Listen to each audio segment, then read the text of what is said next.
छठी है। आज अवतार लेने के पश्चात छठवां दिन है।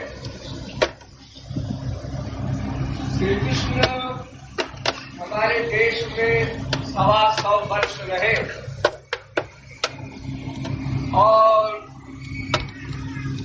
ऐसी लीलाएं की जैसी लीलाएं किसी अवतार में कभी नहीं की गई। लेकिन उन सब लीलाओं में आज की लीला सबसे इम्पोर्टेंट है।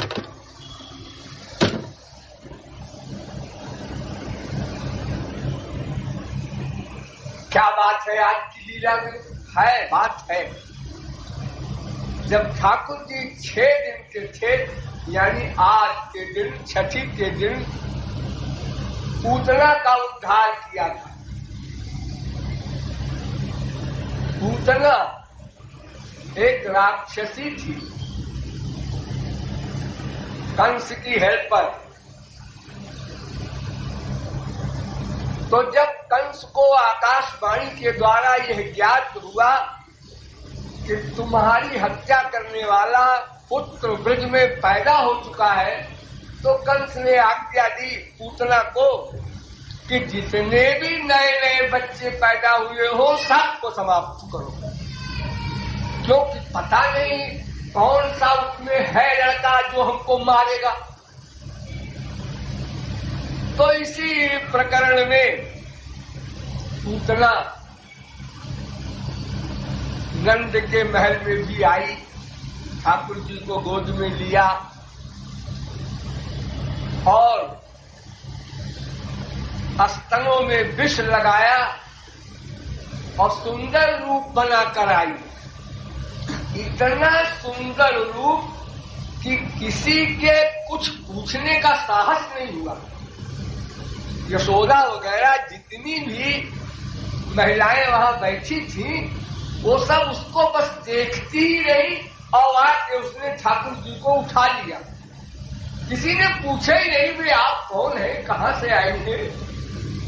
अरे कोई अपरिचित स्त्री आवे तो उससे पूछा जाता है और वो स्त्री भी पहले बातचीत करती है फिर कोई काम करती है, लेकिन पूतना को तो हड़बड़ी थी, इसलिए आते ही उसने ठाकुर जी को गोद में उठा लिया। तो उसके सौंदर्य पर मुग्ध हुई ब्रज गोपियां कुछ नहीं बोल सकी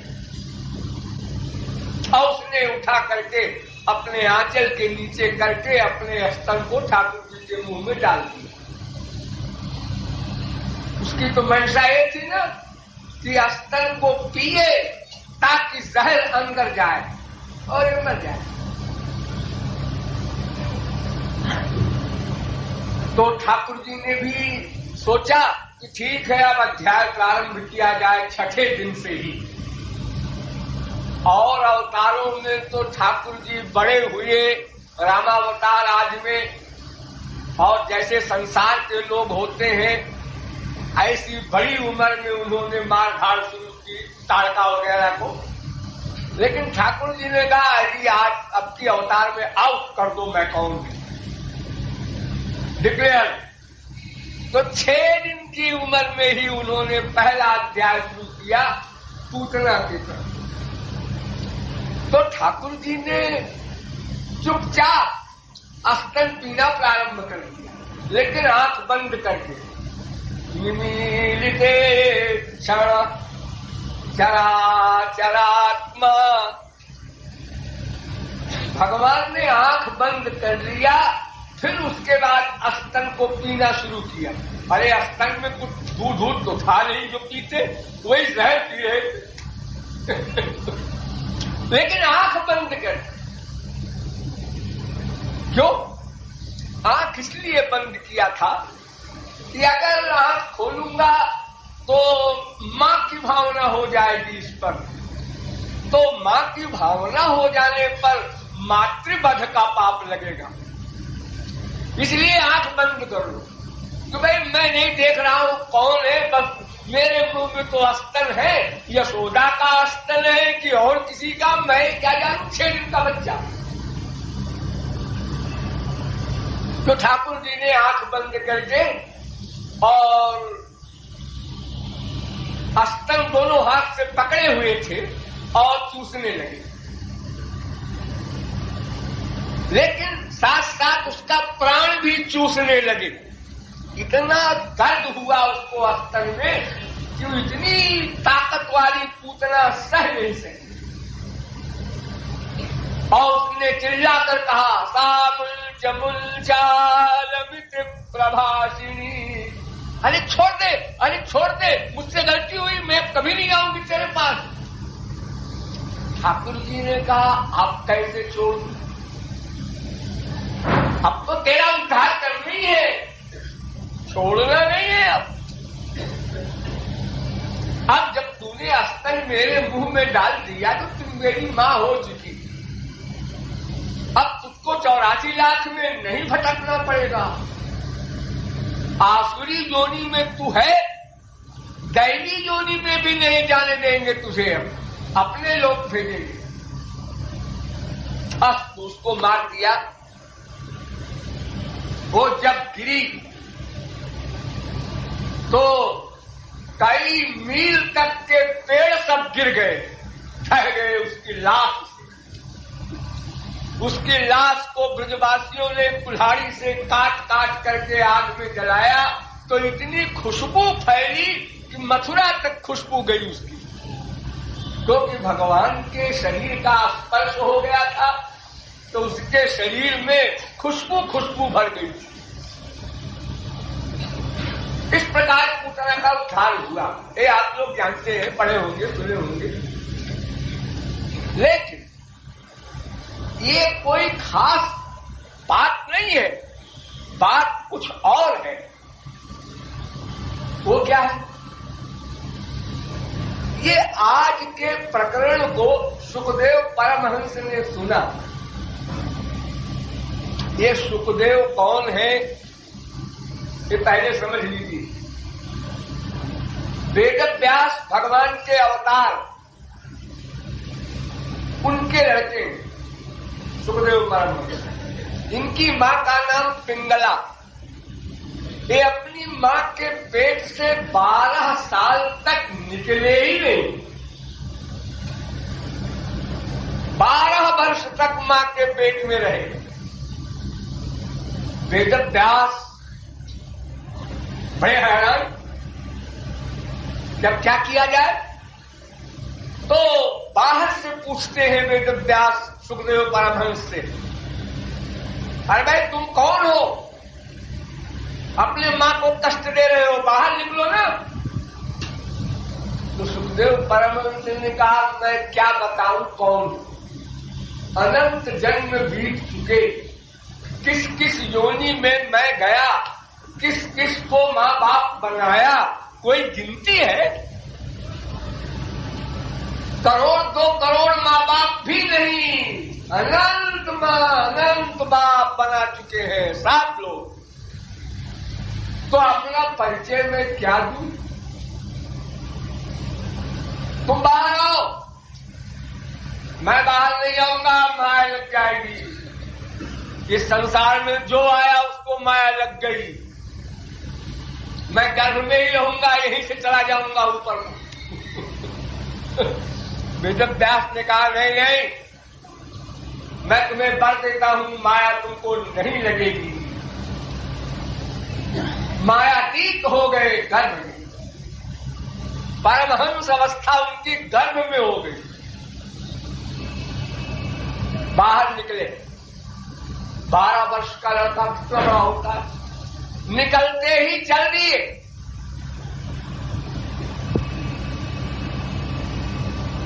निकलते ही चल दिए जंगल को।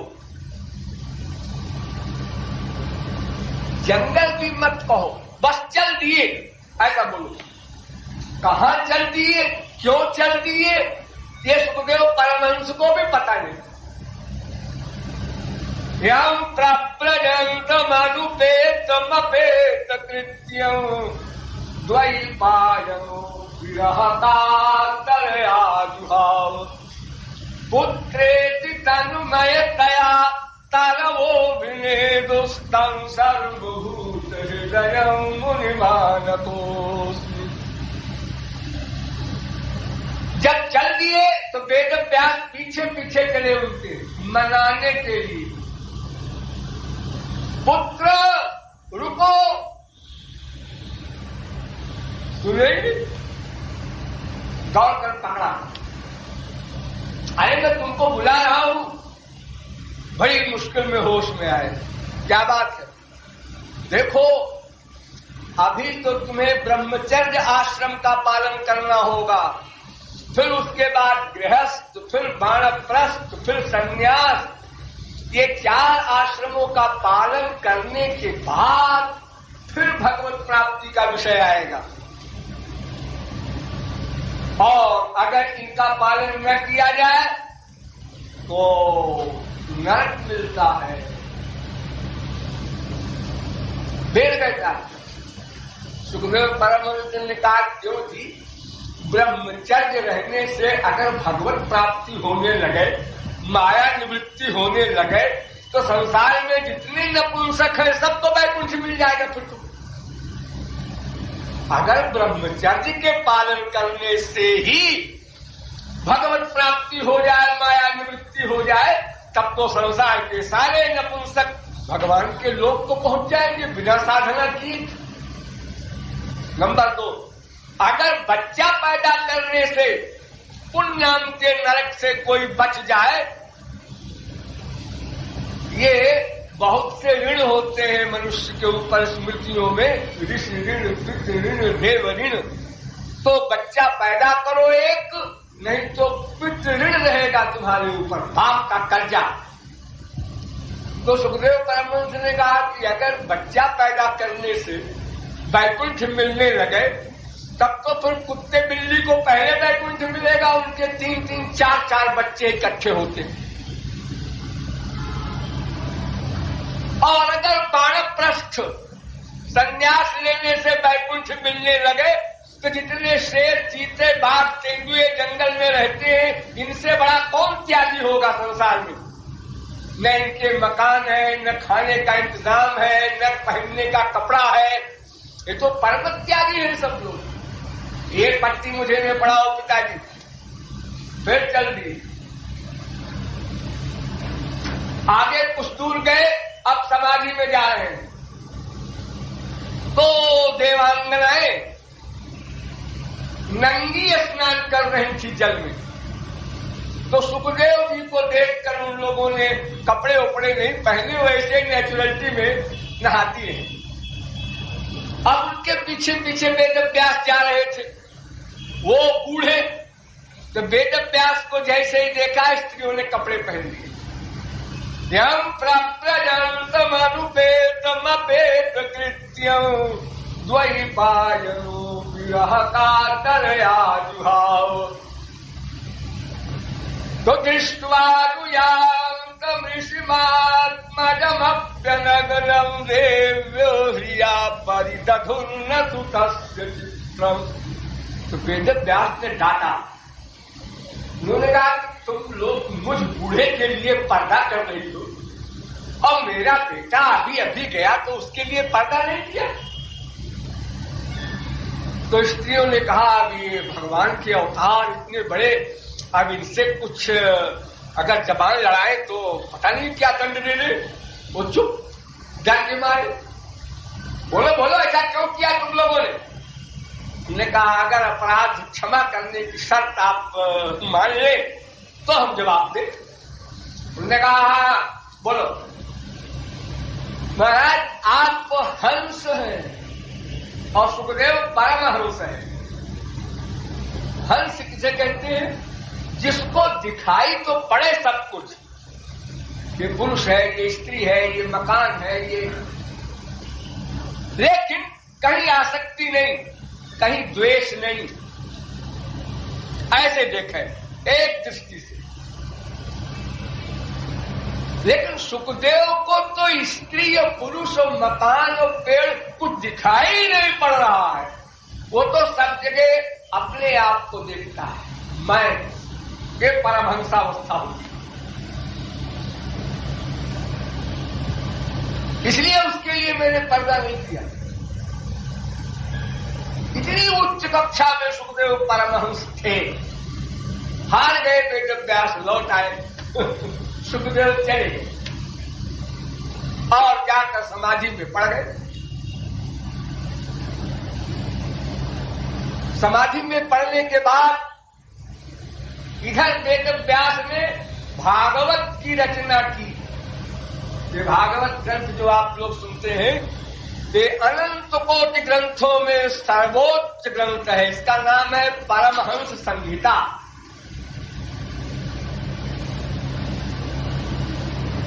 अर्थोयम ब्रह्म सूत्राणाम, ये वेदांत का अर्थ है। तो अब ये प्रश्न आया वेद व्यास के सामने कि इसको सुनावे किसको? कोई अधिकारी नहीं सुनने वाला, किसको सुनावे?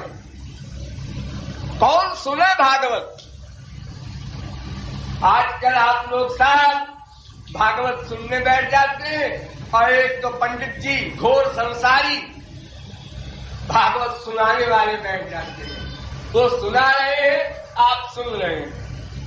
सुनाने वाला 0/100, सुनने वाला और चला गया नीचे। अब आशा करता है हमको वैकुंठ मिल जाएगा।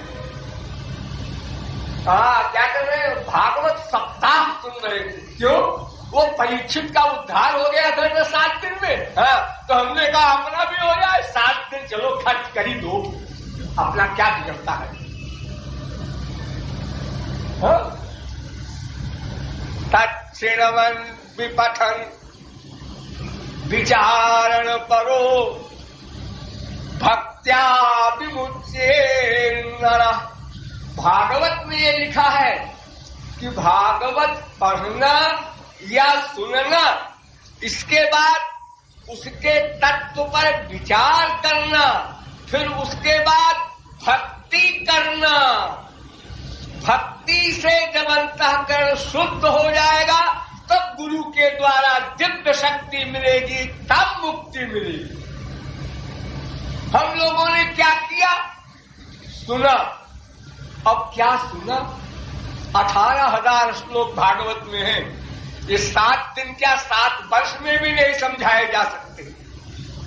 और हम लोगों ने समझ लिया संस्कृत के श्लोक, वो पंडित जी बोलते जा रहे हैं, हम बैठे बैठे ऊँघ रहे हैं। समझ गए भागवत? और हालत वही फटीचर, वही संसार में आसक्ति, वही काम क्रोध लोभ मोह मद मात्सर्य ईर्ष्या द्वेष पाखंड, किसी में कोई कमी नहीं। 4-4 बार भागवत सप्ताह सुना है। ये क्या जो करिए? ये शब्दों के सुनने से कुछ नहीं होगा। तो वेद व्यास ने कहा कि भागवत ग्रंथ ऐसा है जिसके सुनाने के लिए हमको किसी मायातीत पर्सनैलिटी की आवश्यकता है। परमहंस संहिता है नहीं, तो किसी परमहंस को सुनावे, वरना किसी को नहीं सुनाएंगे। यानी वो भागवत किसी को प्राप्त ही न होती। आज किसको सुनावे?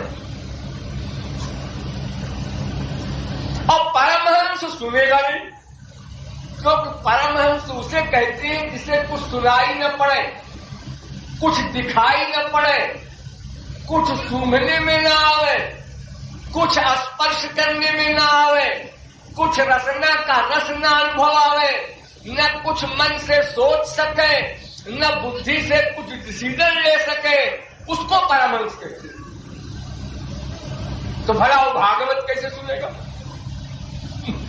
और फिर सुनना ये पहली कक्षा है, श्रोतव्य। इसके बाद मंतव्य, फिर निधिध्यासितव्य। ये सब कर चुके सुखदेव परमहंस। वो कोई भी परमहंस हो, वो भला क्यों सुनने आएगा? सुनना तो पहला काम, वेदांत श्रवण पहला, फिर मनन, फिर निधिध्यासन, फिर समाधि, फिर भगवत कृपा, फिर अविद्या निवृत्ति। ये सब होकर तब परमहंस की सीट मिली है उसको। तो श्रवण क्यों करेगा? और फिर श्रवण करने में ही असमर्थ है। करोड़ों घंटा बजाओ अगर तुम परमहंस के कान के पास, तो भी नहीं सुन सकता। कुंभकर्ण जाग गया था, लेकिन परमहंस नहीं जाग सकता। परमहंस का मतलब यही है जो बिल्कुल समझ लो मुर्दा। जैसे कोई मर जाए और उसके कान में आप घंटा बजावे तो लोग हंसेंगे कि पागल हुआ है। अरे वो मर गया है, घंटा बजा जिससे क्या होगा, वो जागेगा क्या? ऐसे ही परमहंस है, टू कॉपी। और उसी को ये भागवत सुनाना चाहते हैं। बहुत परेशान थे वेदव्यास। उनका एक शिष्य था बड़ा योग्य, उसको उन्होंने कुछ थोड़े से श्लोक सिखा दिए और उससे कहा कि देखो बेटा, सुखदेव मेरा लड़का है, वो जंगल में कहीं समाधि लगाए पड़ा है, उसको किसी प्रकार जगाओ तो उसको हम भागवत सुनावें, वरना भागवत हम किसी को नहीं सुनाएंगे और भागवत ऐसे ही लुप्त हो जाएगी। अब उनके शिष्यों ने कहा, महाराज फलाओ परमहंस मेरे शब्दों से कैसे जागेंगे? जाओ प्रयत्न करो, देखो। तो एक श्लोक सुनाया शिष्य ने सुखदेव परमहंस के कान में। बरहापीडं नटमर बपु कर्णयो कर्णिकारो बिभ्रतवास कनक कपशं वैजयन्तीं च बालां रंध्रान् वेणु रघर सुधया पूरयन् गोपवृन्दैर्वृन्दारण्यं स्वपदरमणं प्रापिषद्गीतकीर्ति। इसमें भगवान के श्रृंगार का वर्णन है। ऐसे श्याम सुंदर हैं, ऐसा श्रृंगार किए हैं और ऐसी मुरली बजा रहे हैं। ये इसका मोटा सा अर्थ है। इसकी व्याख्या बहुत बड़ी है। इस श्लोक की व्याख्या कई वर्ष मैं कर सकता हूं, लेकिन आप लोग इतने समझ लीजिए कि भगवान के श्रृंगार का वर्णन है, उनकी पर्सनैलिटी का, उनके आकर्षण का। तो ये श्लोक सुखदेव परमहंस के कान में वेदव्यास के शिष्य ने सुनाया, कान में सुनाया। सुखदेव परमहंस की समाधि खुल गई। आश्चर्य, परमाश्चर्य। ये भागवत के शब्द अलौकिक हैं, ये वेदव्यास ने लिखे नहीं। ये भगवान ने अपनी योग माया की शक्ति से ब्रह्मा को भागवत का दान दिया, फिर ब्रह्मा ने नारद को दिया, फिर नारद ने वेदव्यास को दिया। तो वो शब्द सुनते ही, भगवान के सौंदर्य का वर्णन सुनते ही सुखदेव परमहंस की आंख खुल गई और पूछा, तुम कौन हो? हाँ, मैं महाराज वेदव्यास का शिष्य हूं। ओ वेदव्यास, मेरे पिता। ये श्लोक किसने बनाया है? जो वेदव्यास जी ने बनाया है। अच्छा, ऐसे 18,000 श्लोकों का परमहंस संहिता बनाई है उन्होंने भागवत। अच्छा, ऐसे श्याम सुंदर हैं। जब ऐसे श्याम सुंदर हैं तो भला हमको कैसे अपनाएंगे? वो मेरी हिम्मत नहीं है। सुखदेव परमहंस कहते हैं, मैं अधिकारी नहीं हूं उनके सामने खड़े होने का। जिनके दर्शन के लिए महालक्ष्मी अनंत कोट ब्रह्मांड नायिका करोड़ों कल्प तप करती है और नहीं प्राप्त कर पाती, उनको भला मैं, मेरी गति में निराश हो गए। तो दूसरा श्लोक सुनाया कान में, वो समाधि में चले गए ऐसा कहकर के तुरंत। ये सिद्ध महापुरुषों को समाधि में जाने में 1 सेकंड में नहीं लगता। गए, उनकी मुट्ठी में है। तो फिर उनके कान में दूसरा श्लोक बोले हुए शिष्य लोग, अजात पक्षा इव मातरं खगा स्तन्यं यथा वत्सतरा सुधार्ता प्रियं प्रियेव व्युषितं विषण्ण मनोरविन्दाक्षति वृक्षते त्वम्। कोई असर नहीं हुआ। शिष्यों ने कहा कि वो पहले श्लोक ने तो जगा दिया था, इस श्लोक से नहीं जगे। जो कुछ सुखदेव ने सुन तो लिया, लेकिन उन्होंने कहा भाई वो सब ठीक है, लेकिन मैं अधिकारी नहीं हूं। तब फिर शिष्यों ने एक श्लोक कहा, अहो वकीयं स्तन काल पूतं जिघांसया पाययदप्यसाधि लेभे गतिं धातृचितां ततोऽन्यं कं वा दयालुं शरणं व्रजेम। ये श्लोक ऐसा सिद्ध हुआ जैसे एटम बम। जैसे ही कान में गया सुखदेव परमहंस के आंख खोल दिया। इस श्लोक का मतलब यह है कि आज ही के छठी के दिन जिस पूतना ने मार डालने की मंशा से स्तनों में जहर लगाकर ठाकुर जी को स्तन पिलाया, ठाकुर जी ने उसको अपनी मां की गति दे दी, अपना लोभ। ऐसे अकारण कर्म श्री कृष्ण को छोड़कर और इसकी शरण में जाऊं। ये श्लोक जब सुना तो सुखदेव ने कहा, अरे तो मेरी भी गति है। जब पूतना पर भी कृपा कर सकते हैं वो श्याम सुंदर, तो तब तो अपनी भी हिम्मत पड़ गई। तो पहला श्लोक सुन के हिम्मत नहीं पड़ी थी, इस श्लोक से साहस हुआ। और उन शिष्यों से सुखदेव परमहंस ने कहा, बेटे व्यास जी कहाँ है इस समय, ले चलो मुझे उनके पास। वेद व्यास का काम बन गया, उनको पात्र मिल गया। तो भागवत प्रारंभ जब किया वेद व्यास ने, तो उन्होंने पहले ही कह दिया, धर्म प्रोज्झित कैतवोत्र परमो निर्मत्सराणां सतां। इस भागवत में मोक्ष पर्यंत पाने की बात नहीं कही गई। जिसको संसार चाहिए या स्वर्ग चाहिए या मोक्ष चाहिए, वो भागवत के पास न जाए, खबरदार। ये सब तो ठगने वाली चीज है, जीव को धोखे में डालती है। भुक्ति मुक्ति दोनों चुड़ैले हैं, इनसे बचना है। इसलिए इन दोनों के आगे भागवत प्रारंभ होती है। जहां बाइबल समाप्त होती है वहां गीता प्रारंभ होती है, जहां गीता समाप्त होती है वहां से भागवत प्रारंभ होती है। तो सुखदेव परमहंस ने पूरी भागवत सुना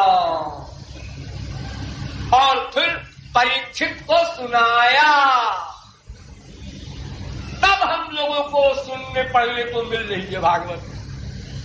तो अगर आज का दिन न होता, ये छठी का दिन, और पूतना वध न होता और ये श्लोक भागवत में न बनता, तो सुखदेव जी भागवत सुनने न जाते तो भागवत का लोप हो जाता। आज हमारे सामने जो सर्वोच्च रस का ग्रंथ है भागवत महापुराण, ये न मिलता। इसलिए आज का दिन सबसे इम्पोर्टेंट है। इसी पूतना की कृपा से भागवत ग्रंथ हम लोगों को मिल रहा है। वो पूतान नहीं, पूतना शब्द का अर्थ होता है जो पवित्र आत्माओं को ले जाती थी। यानी 5-6 दिन के बच्चे तो पवित्र ही होते हैं, उनमें कोई महकाई थोड़े होती है। उन बच्चों को मारती थी, बड़ों को नहीं मारती थी। बड़ों को तो उनके भाई मारते थे। भागवत में एक श्लोक है, बड़ा उसमें डाउट है बड़े बड़े विद्वानों को। सत्वेषादिव पूतना विषकुला, यानी पूतना का उद्धार हुआ कुल सहित, उसके खानदान का भी उद्धार हो गया, ये ब्रह्मा ने कहा। लेकिन ये फिलॉसफी नहीं है, उद्धार तो जो उपासना करता है उसी का हुआ करता है, उसके खानदान का उद्धार नहीं हुआ करता। और यहाँ सकुला कहा गया, कुल सहित पूतना का उद्धार हो गया। तो कुल का मतलब ये है कि जितने उसके खानदान में थे उस समय, वो सब गए श्री कृष्ण से लड़ने के लिए। जैसे आपने रामावतार में पढ़ा होगा, सूर्पणखा की नाक कान काटी गई तो जितने उसके रिश्तेदार थे, भाई भाई सब गए और सब राम से मरे। इसलिए हम कह सकते हैं ताड़का के सारे परिवार वालों को साकेत लोक मिल गया। ये अघासुर बकासुर वगैरह जितने भी राक्षस थे, ये सब पूतना के खानदान के थे और सबको श्री कृष्ण ने मारा। तो जिसको श्री कृष्ण मारते हैं उसको सायुज्य मोक्ष मिलता है। सामीप्य, सालोक्य, साष्ट, सायुज्य, ये मोक्ष के नाम है। तो सायुज्य मोक्ष प्राप्त किया उनके परिवार धन ने, क्योंकि सारे परिवार वाले गए श्री कृष्ण के पास अनेक भेष में, अनेक रूप में, इसलिए उन सबको मारा गया। तो आज का दिन बहुत ही महत्वपूर्ण है। मुझे बोलना तो बहुत कुछ था, लेकिन श्रोता बड़े विचित्र हैं, इसलिए फिर कभी बोलिए वृंदावन बिहारी लाल